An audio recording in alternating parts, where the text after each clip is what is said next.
Et Dieu a parlé. L'écriture de l'Éternel n'a pas de gomme. La gomme de Pharaon ne peut pas effacer ce que Dieu a dit.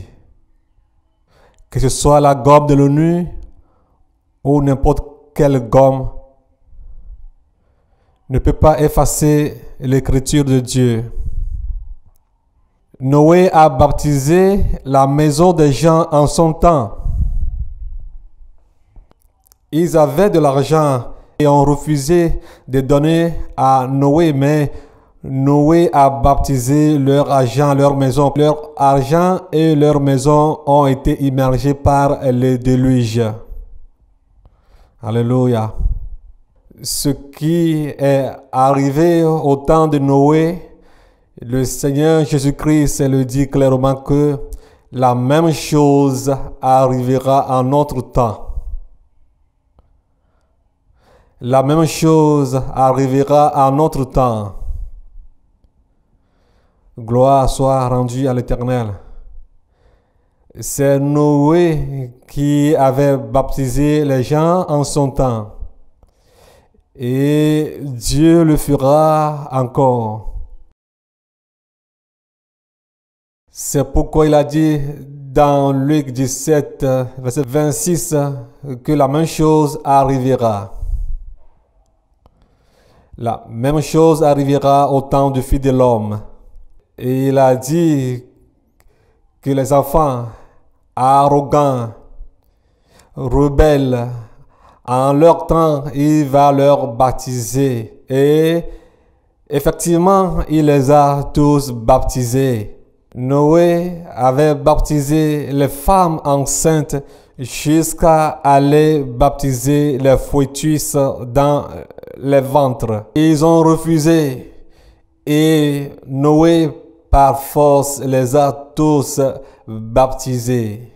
Alors vous, enfants rebelles têtus, le Seigneur Jésus-Christ a dit que en votre temps, il fera de même pour vous, c'est-à-dire qu'il vous baptisera de la même manière. Et il avait eu deux types de baptême au temps de Noé. Les enfants rebelles, les enfants caduques, irrespectueux, on a fait un baptême spécial pour eux, le baptême de la colère, le baptême du déluge. Et tous ont bu de l'eau. Et ceux qui ont écouté Noé et qui ont suivi Noé dans son arche, ils ont reçu un autre baptême, le baptême de la fraîcheur. Nous devons savoir qu'il y a des incrédules et les gens de foi. Et nous devons savoir qu'il y a la repentance et la non-repentance. Et ceux qui ont été repentis au temps de Noé étaient tous sauvés. Ceux qui étaient croyants au temps de Noé ont trouvé la vie éternelle.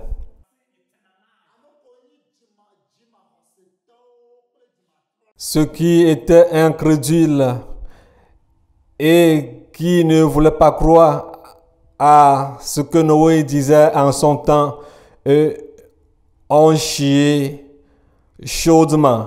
Et à cause de la non-croyance, cela a fait que l'eau dans laquelle Noé et sa famille étaient à l'aise et froidement, eux ont bu cette eau et leur ventre était gonflé. Et ils sont tous morts. Alléluia. Tous ont péri. Et on nous fait savoir que la même chose viendra. La même chose va encore arriver. Et de quel côté serions-nous? Au temps de Noé, les gens avaient confiance à leur leader, à leur dirigeant, mais pitoyablement, leur leader ou bien leurs dirigeants ne les ont pas sauvés. Et si j'étais présent au temps de Noé et mon leader m'a trompé et qu'il arrivait que le déluge a commencé, moi j'irais d'abord l'éliminer avant que le déluge ne me tue. Ceux qui m'ont déçu au travers des mensonges que Noé était un menteur, j'irai les éliminer, les tuer un à un avant que le déluge ne m'amène. Mais bien-aimé, c'est un Dieu d'ordre. C'est un Dieu d'hierarchie. Il est un Dieu d'exécution avant réclamation. Peu importe ce qu'il te dit, toi, tu dois exécuter.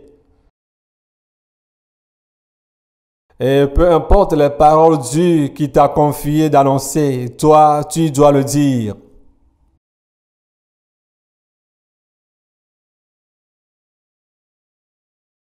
Le temps des gens de Noé, je pense que leur temps est meilleur que notre temps, ou bien notre siècle. Parce qu'aujourd'hui, il y a la civilisation qui est partout. Nous avons WhatsApp, nous avons YouTube, nous avons Facebook, nous avons plusieurs réseaux sociaux. Et nous devons savoir que notre temps est plus mauvais que le temps de Noé. Et je vais vous dire qu'au temps de Noé, les démons qui fonctionnaient n'étaient pas civilisés. Mais nous devons savoir qu'à nos jours, les démons qui travaillent sont tellement civilisés. Ils sont tellement civilisés. Et le démon qui n'était pas civilisé et qui devient maintenant civilisé, penses-tu qu'il sera facile pour toi? Penses-tu qu'il sera facile pour toi avec ces démons civilisés? Et au temps de Noé, ces démons qui restaient nuits, c'est des démons qui n'ont pas fréquenté, qui n'ont pas étudié et ont détruit le monde entier. Et aujourd'hui, il y a les démons qui sont civilisés, qui portent des costumes, qui portent des cravates, qui étudient, qui lisent la Bible et qui crient Alléluia et qui disent Amen et qui prêchent, qui font la théologie. Et penses-tu que avec ces démons, il sera facile pour toi? Et les démons arrivent à dire au nom de Jésus que les miracles s'opèrent et que les miracles se produisent. Et les démons arrivent à dire aux gens que la repentance est dans le cœur. Laissez la fête de la sainteté. Le salut se trouve dans le cœur. Au temps de notre Seigneur Jésus-Christ, les démons priaient Jésus-Christ de les laisser rentrer dans les porcs et de ne pas les permettre d'aller dans l'abîme. Le démon priait, demandait pardon, intercédait à ce que le Seigneur Jésus-Christ leur fasse grâce. Ils intercédaient ardemment à ce que le Seigneur Jésus-Christ ne leur permette pas d'aller dans l'abîme. Et que penses-tu que le démon qui a intercédé et que le Seigneur Jésus-Christ a exaucé de ne pas aller dans l'abîme, que penses-tu que ce démon peut te faire toi aujourd'hui? Le démon demandait, ou bien il demandait au Seigneur Jésus-Christ, ces démons, de leur permettre de rentrer dans les porcs et de rentrer dans l'eau, qui ne veulent pas mourir. Les porcs peuvent mourir, qui ne veulent pas mourir. Si on te dit aujourd'hui que le fait de manger du porc n'est pas bon, tu diras que les porcs dans lesquels ces démons sont rentrés au temps de notre Seigneur Jésus-Christ, que ces porcs ne sont plus là. Penses-tu que ces démons sont morts? Non, ce sont les porcs qui sont morts. Mais ces démons continuent à vivre et à fonctionner en nos jours. C'est ce que tu dois savoir. Mais tu te trompes. Et le Seigneur Jésus-Christ qui a dit dans Ésaïe 66, verset 17, que ceux qui mangent des porcs et des souris, que ce sont des choses abominables et que ces gens se périront. Est-ce que la parole de Jésus-Christ a changé? Pensez-vous que cette parole a changé? Même si ces porcs sont morts, pensez-vous que la parole de Dieu a changé? Et pose-toi la question. Et tu dois savoir que après l'enlèvement, Satan va prendre 3 ans et demi pour faire la paix avec le monde entier et 3 ans et demi pour maltraiter les gens, mentir aux gens et leur donner la marque 666. Et après le retour du Seigneur Jésus-Christ sur la terre pour le règne millénaire, Satan sera lié pendant 1000 ans. Et Satan, après être libéré, va encore séduire le monde entier. La Bible nous dit qu'il séduira le monde entier et que le nombre serait plus que le sable de la mer. Et ne peux-tu pas craindre Dieu? Leur nombre sera incontable. Alors toi, ne peux-tu pas craindre Dieu? Imagine ce que Satan fait et il fera encore.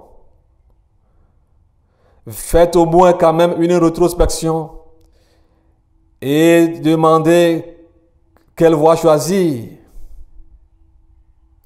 Et nous devons savoir que au temps de la Première Guerre mondiale, de la Deuxième Guerre mondiale, il y avait des cris partout. Les gens criaient « Ah, ah, au secours, au secours, au secours ».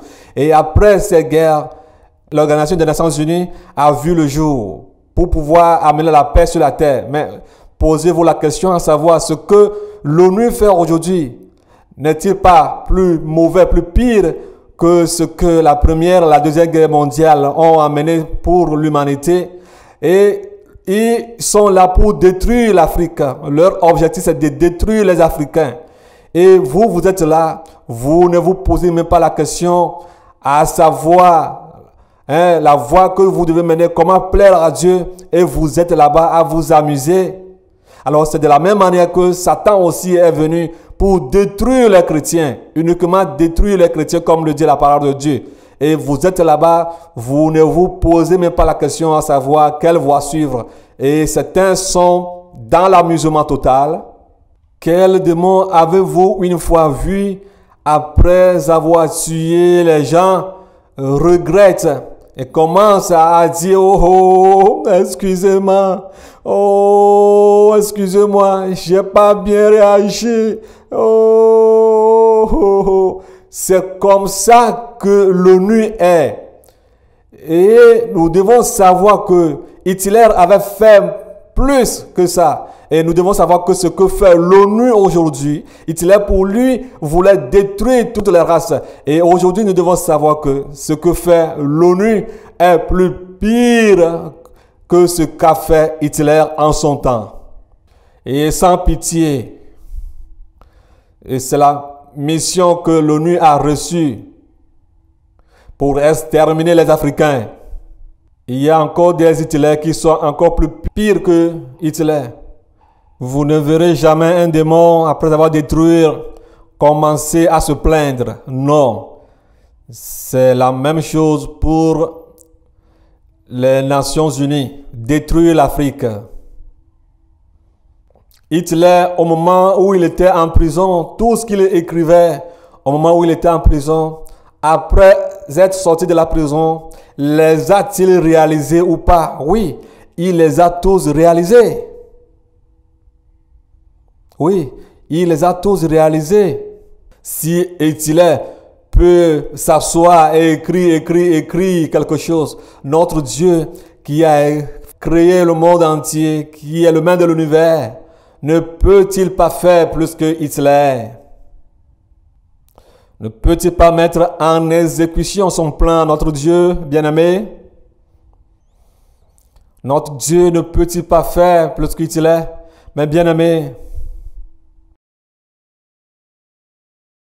Et si vous, si méchant que vous êtes, vous savez faire du bien, donner de bonnes choses à vos enfants, à plus forte raison, notre Dieu qui est dans les cieux ne peut-il pas faire de bonnes choses à ses enfants quand il lui demande que si vos enfants vous demandent du poisson, pourriez-vous leur donner du serpent?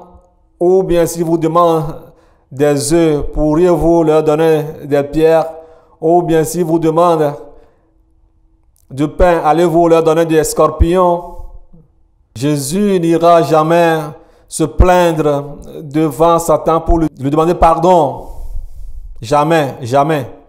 Si vous pouvez donner de bonnes choses à vos enfants, alors son sang pour la rémission des péchés, pensez-vous qu'il va croiser les bras et dire Satan, tu es beau, tonton Satan,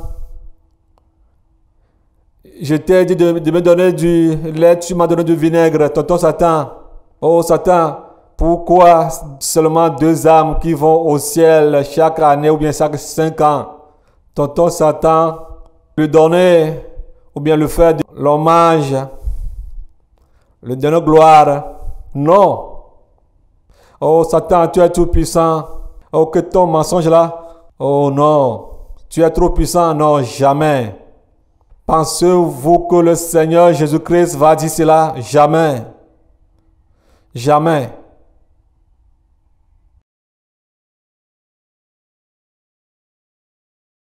Il ne dira jamais de pareilles choses. Peu importe ce que fera Satan, le Seigneur Jésus-Christ ne dira jamais de pareilles choses. Oh Satan, si tu chies, je vais te faire la toilette, je vais te polir, je vais te dresser du lit, je vais t'arranger, t'habiller. Oh, pardon, tonton Satan. Oh, je ne serai plus Dieu. Non, jamais. Le Seigneur Jésus-Christ ne dira jamais cela. Jamais. Que son sang qu'il a versé ne sera jamais vain. Jamais. Oh, Satan, tu es malin. Non. Jamais. Le Seigneur Jésus-Christ ne dira jamais cela. Le Seigneur Jésus-Christ m'a dit qu'il a gardé son silence. Que tout le monde est devenu charlatan. Et les gens sont devenus des lesbiennes. Les gens sont devenus des pornographes, des voleurs, des démons. Que tout cela ne constitue pas son dernier mot. Et le Seigneur Jésus-Christ a le dernier mot.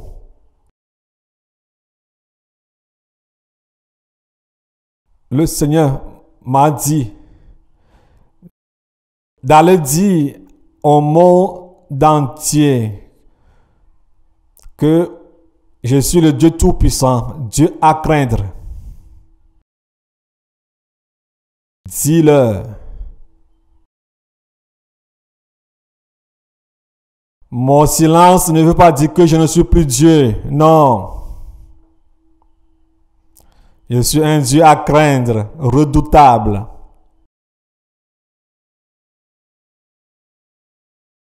Même si le lion est vieux, ce n'est pas le chien que vous allez envoyer vers lui. Non, ne faites pas. Non. Non. Habakkuk aussi a crié. Et Habakkuk a dit, jusqu'à quand, Éternel? Jusqu'à quand, Éternel? J'ai crié, tu ne m'écoutes pas. J'ai crié vers toi à la violence et tu ne m'écoutes pas. Pourquoi me fais-tu voir l'iniquité? Pourquoi? Pourquoi contemples-tu l'injustice? Pourquoi l'oppression et la violence sont-elles devant moi? Pourquoi? Il y a la discorde et la colère s'élève. L'injustice n'a plus de la force. Et la loi n'a plus de vie. La justice n'a point de force. Pourquoi? La justice n'a point de force. Pourquoi? La justice n'a point de force. Pourquoi? Car le pécheur triomphe du juste. Pourquoi? Pourquoi? Justice négative. Pourquoi? Et l'Éternel a dit à Habakkuk, calme-toi, je vais te dire quelque chose. Jetez les yeux parmi les nations et regardez. Alléluia. Et soyez dans l'étonnement et dans l'épouvante. Car je vais faire à vos jours une œuvre que vous ne croyez pas, si l'on vous la racontait. Et Dieu va faire quelque chose, Satan ne croira pas. Jésus-Christ fera quelque chose et Satan va crier. Les gens vont crier. Les gens vont crier. Il le fera et les gens seront dans l'étonnement. Il le fera. Et le monde entier va crier. Il le fera. Et les pasteurs vont crier. Je les dis qu'il le fera. Et tout le monde va crier. Il le fera. Et les Sidéens vont crier et lever son nom. Et les démons vont crier. Le Seigneur Jésus-Christ le fera. Et il a déjà fait. Et Satan va crier.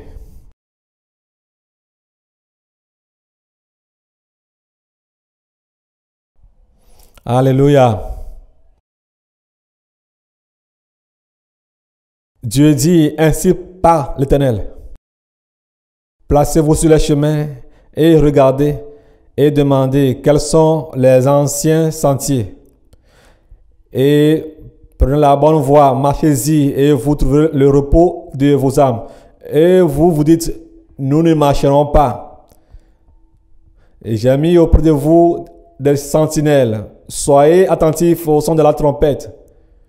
Mais vous dites, nous ne serons pas attentifs. Alléluia.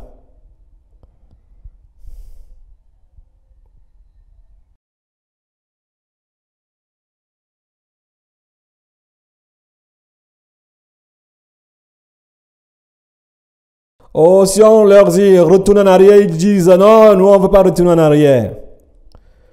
Jérémie 6, 16 à 17. Alléluia. Bien aimé.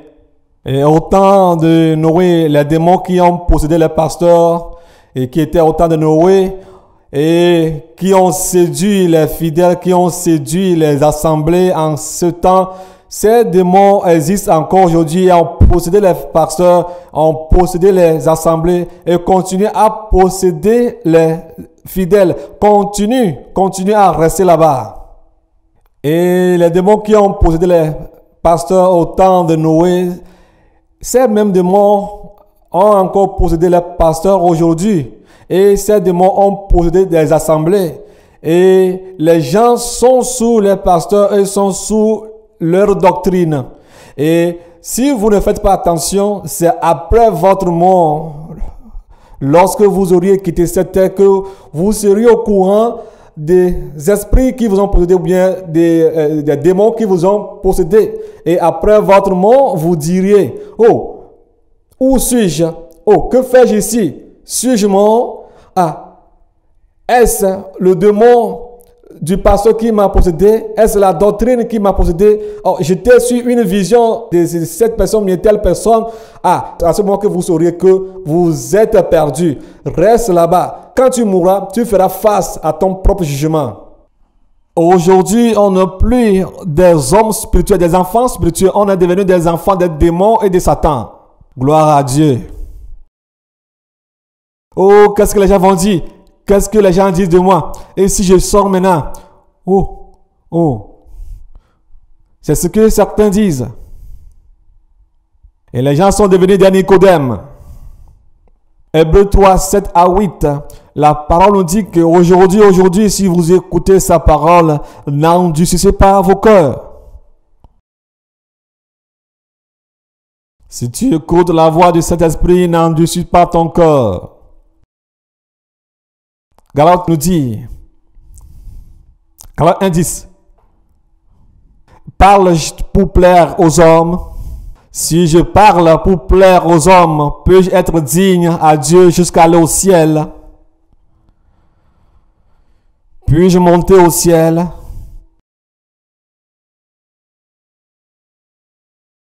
Qu'est-ce que les gens diront? Que diront-ils?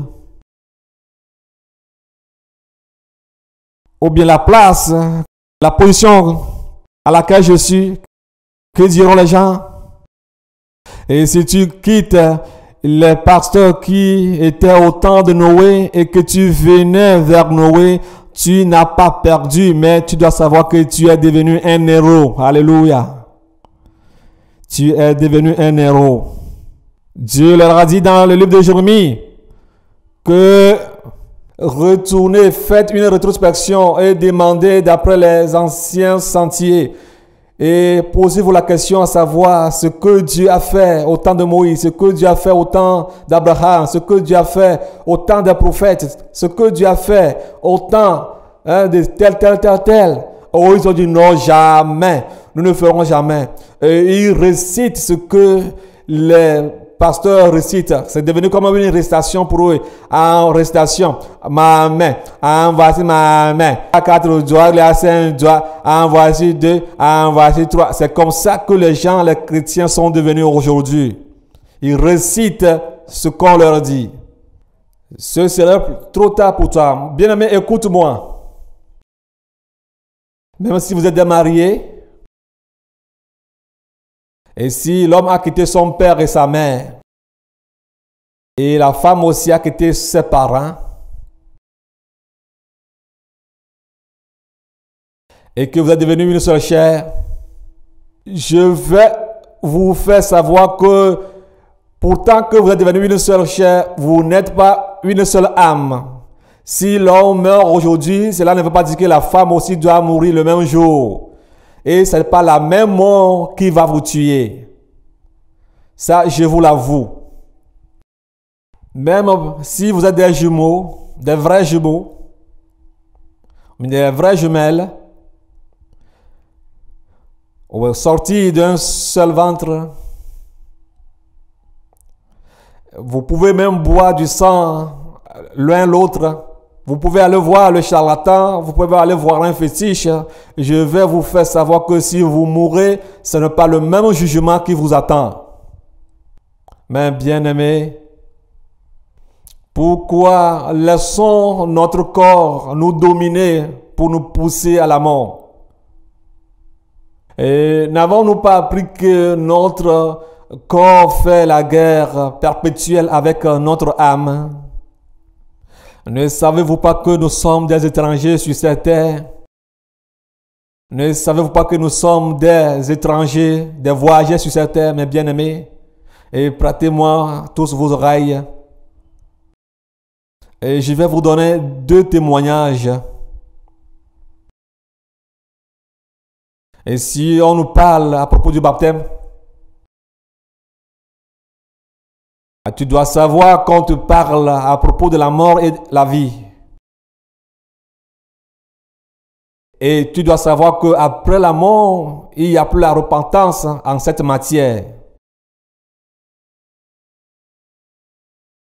Et avant que Jésus-Christ ne vienne sur cette terre, nous devons savoir que Jean-Baptiste l'a dévancé. Et la maman de Jean-Baptiste, Élisabeth, était enceinte de 6 mois. Mais quand Marie et Élisabeth se sont rencontrées, se sont vues, Jean et le Seigneur Jésus-Christ se connaissaient depuis le ventre. Ils se sont connus. Alléluia. Et dans le ventre, quand Marie et Élisabeth se sont rencontrés, et Jean-Baptiste a bougé dans le ventre d'Élisabeth. Et Élisabeth a ressenti quelque chose. Marie aussi a ressenti quelque chose. Mais aujourd'hui, les chrétiens se rencontrent, mais sont devenus des ennemis. Ils se haïssent les uns les autres. Qu'est-ce qui ne va pas? Qu'est-ce qui se passe? Depuis le ventre, Jean-Baptiste a vu le Seigneur Jésus-Christ et il a sursauté, il a dit, je t'aime avec l'amour du Seigneur Jésus-Christ. Quand je t'ai vu, j'ai vu la gloire de Dieu en toi. Aujourd'hui, je t'aime avec l'amour de la mort. Quand je t'ai vu, quand je te vois, je veux que tu meurs. C'est comme ça que les chrétiens se voient aujourd'hui. Et c'est ce qui les anime quand ils se rencontrent. Qu'est-ce qui se passe? Les chrétiens sont distraits. Les chrétiens dorment. Il est temps que tu te réveilles, que je me réveille, que nous nous réveillons. Quand le Seigneur Jésus-Christ est né, quand Jean-Baptiste était né, Jean-Baptiste a commencé à baptiser les gens. Mais il baptisait d'eau. Il ne baptisait pas du Saint-Esprit. Mais Jean-Baptiste a dit que moi je vous baptise d'eau. Mais il y a quelqu'un qui viendra et que je ne suis même pas digne de délier le courroie de ses sandales. Hein? Jean-Baptiste faisait son travail. Mais aujourd'hui, en notre temps, les gens se détestent. Les gens veulent prendre le don de leur frère, le don de leur semblable. Mais je veux te faire savoir que ce que Dieu a donné à quelqu'un, vous pouvez tout faire. Vous ne pouvez jamais prendre cette chose, bien sûr, don de la personne. Tu peux tuer la personne, mais tu ne peux jamais devenir cette personne ou bien s'en accaparer du don que cette personne a acquise auprès du Seigneur Jésus-Christ. Ésaïe a dit de grandes choses à propos de Jean-Baptiste. Il a prophétisé à propos de Jean-Baptiste qu'il y a une voix dans le désert, que les routes rocailleuses se sont redressées, qui va rétablir les voies. Et vraiment, il est venu rétablir la voie pour le Seigneur Jésus-Christ. Il a préparé le chemin pour le Seigneur Jésus-Christ. Et celui qui prépare la voie de quelqu'un, si cette personne arrive, c'est celui-là qui va régner. Vrai ou faux? Celui pour qui on prépare la voie, c'est celui-là qui viendra régner. Vrai ou faux? On prépare la voie pour quelqu'un. Si cette personne a une voiture, c'est la voiture qui va marcher sur cette voie. Et quand Jean-Baptiste baptisait et quand le Seigneur Jésus-Christ était venu, Jean-Baptiste disait que voilà l'agneau de Dieu qui ôte le péché du monde. Écoutez-le. Et Jean-Baptiste a dit au Seigneur Jésus-Christ que lui n'est pas digne de le baptiser. Mais le Seigneur Jésus-Christ lui a dit, c'est toi qui dois me baptiser. Alléluia. Alors Jean-Baptiste a baptisé le Seigneur Jésus-Christ. Aujourd'hui, les chrétiens ne veulent pas se respecter. La Bible nous demande que nous considérons nos prochains plus grands que nous-mêmes. Et s'ils le faisaient, ce serait bon. Si nous le faisons, c'est bon. Et nous devons savoir que quand le Seigneur Jésus-Christ dit quelque chose, ce n'est pas des mots ou bien des phrases. Ce sont des choses qui sont vraies. Et tu vas voir cette chose en lui. Et tu vas voir cette vie en lui. Alors nous devons faire la même chose. Alléluia. Alléluia. Jacques-Baptiste, après avoir déclaré le Seigneur Jésus-Christ, il leur a dit, je ne suis pas le Messie. Et les soldats lui ont demandé, qu'allons-nous faire? Et il leur a dit, ce que l'État vous dit, ne trichez pas les gens. Vous qui avez 2 choses, donnez une à vos frères. Alors nous devons faire ce que Dieu veut de nous. Alors si nous ne le faisons pas, nous devons savoir que nous ne sommes pas authentiquement repentis. Jean-Baptiste n'avait pas fait des miracles ou bien ouvrir les yeux de qui que ce soit.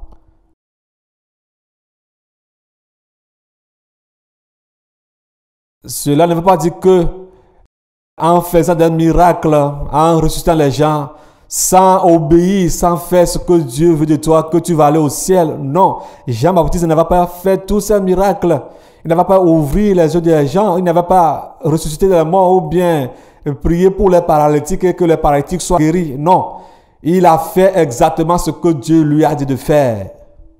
Cela ne veut pas dire que quand tu as une onction de Dieu sur ta vie, ce sont ces choses que tu dois faire avant d'aller au ciel. Jean a fait exactement ce que Dieu lui a dit de faire. Jean a dénoncé le Seigneur Jésus-Christ qu'il est Dieu, il est le juste, il est le Messie.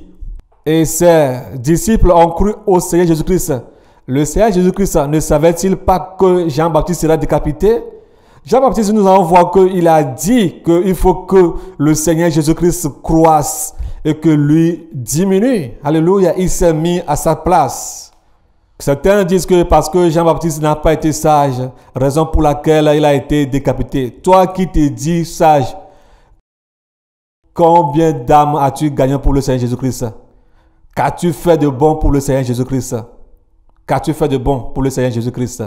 Comment quelqu'un peut-il s'abaisser et laisser croître l'autre? Vous dites que Jean-Baptiste n'est pas sage, mais dans cet état, l'état dans lequel vous l'appelez non sage, il a pu dire qu'il faut que lui diminue et que le Seigneur Jésus croisse. Qu'est-ce que cela veut dire et comment est-ce que cela se fait? Et si tu étais à la place de Jean-Baptiste au moment où il était dans la prison et a envoyé ses disciples vers le Seigneur Jésus-Christ pour lui poser la question à savoir si réellement c'est lui qui est le Messie qu'ils attendent. Si tu étais à la place du Seigneur Jésus-Christ, quelle réponse donneras-tu aux disciples de Jean dans le transmettre à leur maître en prison? Que leur diras-tu? Amen. Et si vous étiez à la place de Jean-Baptiste et que vous recevez de la part du Seigneur Jésus-Christ au travers vos disciples que heureux sont ceux qui n'ont pas été scandalisés à cause de lui, que les aveugles voient, les boiteux marchent, les malades sont guéris. Qu'allez-vous dire avant tout? Vous allez dire, le Seigneur Jésus-Christ, pour qui moi je me bats, pour qui moi je redresse les voies, c'est lui qui est en train de dire cela. Oh, vraiment, c'est décevant. Mais il n'a pas dit cela. Au moment où Jean-Baptiste avait baptisé le Seigneur Jésus-Christ allait de l'autre côté à commencer à baptiser les gens avec ses disciples. Les gens sont venus vers lui et lui disent, Jean-Baptiste, c'est pas petite affaire, hein?